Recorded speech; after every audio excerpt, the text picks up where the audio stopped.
Good evening everyone. हम बात कर रहे हैं एफ स्क्वायर की, और आइए एक बार कॉम्प्लेक्स मॉडल के अंदर भी देख लेते हैं कि इसका कैलकुलेशन किया कैसे जाएगा, क्योंकि ये थोड़ा सा अलग है।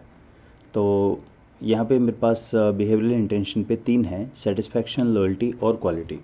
तो इस पे मुझे जो आर स्क्वायर निकालना है, तीनों का इंडिविजुअल जो आर एस क्यू से निकाल सकते हैं, और तीन चीज़ें दो के पेयर में, यानी जितने पॉसिबल पेयर हैं सबका भी निकालना पड़ेगा।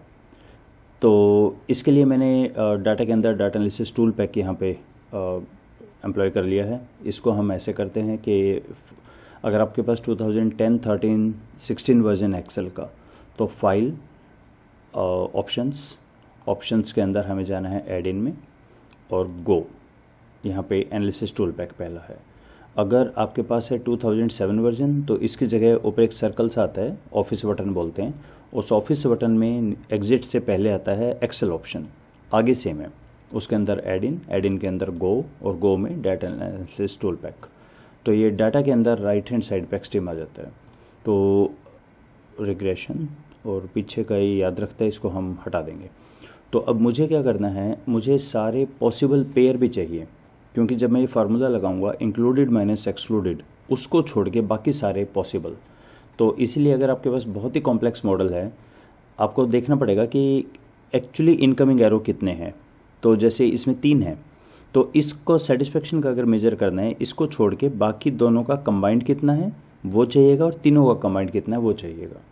तो एक बार ये सारी चीज़ें दोनों का तीनों का मैं यहाँ से देख लेता हूँ, इससे टूल पैक से। तो ये मेरे पास नाम है ही ऑलरेडी, तो मैं रिग्रेशन, डिपेंडेंट वेरिएबल है मेरा बिहेवियरल इंटेंशन, तो मैं इसको ए से शुरू कर लेता हूँ।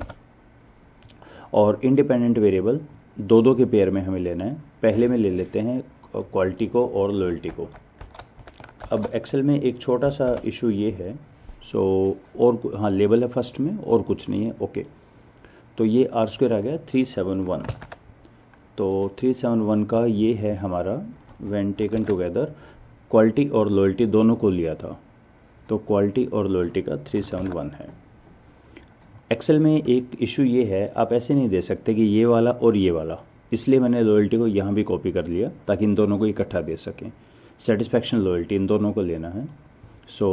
ओके, सिर्फ ये चीज़ चेंज कर देते हैं, सेटिस्फैक्शन एंड लॉयल्टी, ओके। और ये न्यू शीट मैंने कर रखा है ताकि सोचना ना पड़े। तो ये 276 हो गया इसका। So let's go to the start, satisfaction, loyalty 276, और सेटिस्फैक्शन और क्वालिटी है third. So let's go once again. So यहाँ पे हम कर देते हैं सेटिस्फैक्शन और क्वालिटी, दैट्स इट। लेवल मैंने कर ही रखा है, इसका मतलब फर्स्ट रो को ना पड़े, उसमें मेरी हेडिंग है 0.35 समथिंग। सो ये आ गया 35, और एक में तीनों को मिला के लेना है। So that is the last case, जिसको मैं इंडेक्स करके ले रहा था। हम यहाँ से 1, 2, 3, अगर सबका इकट्ठा लेते हैं, सो ये आ गया है 3732 समथिंग। ये हमारे पास आ गया सबका, ओके। तो अब देखें फार्मूला क्या है। आर स्क्वायर इंक्लूडेड में तो हम तीनों को लेंगे ये वाला, और एक्सक्लूडेड में जिसका भी नाम होगा उसको छोड़ के बाकियों को लेंगे। देखिए फार्मूला तो बहुत ही सिंपल है, दिस माइनस क्वालिटी को छोड़ के बाकी दो कौन से बचे, सेटिस्फैक्शन, लॉयल्टी बचे ना, डिवाइडेड बाई 1 माइनस, अब नीचे का हमेशा ही सेम रहता है, ये कंबाइंड रहता है। और एक बार सेटिस्फैक्शन का भी देख लेते हैं कैलकुलेट करके, टोटल माइनस जिसमें सेटिस्फैक्शन नहीं है, तो लॉयल्टी क्वालिटी हो गया यहाँ पे, डिवाइडेड बाई 1 माइनस टोटल वाला। So let's check it out. Quality का सबसे पहले बिहेवियरल इंटेंशन की हम बात कर रहे हैं।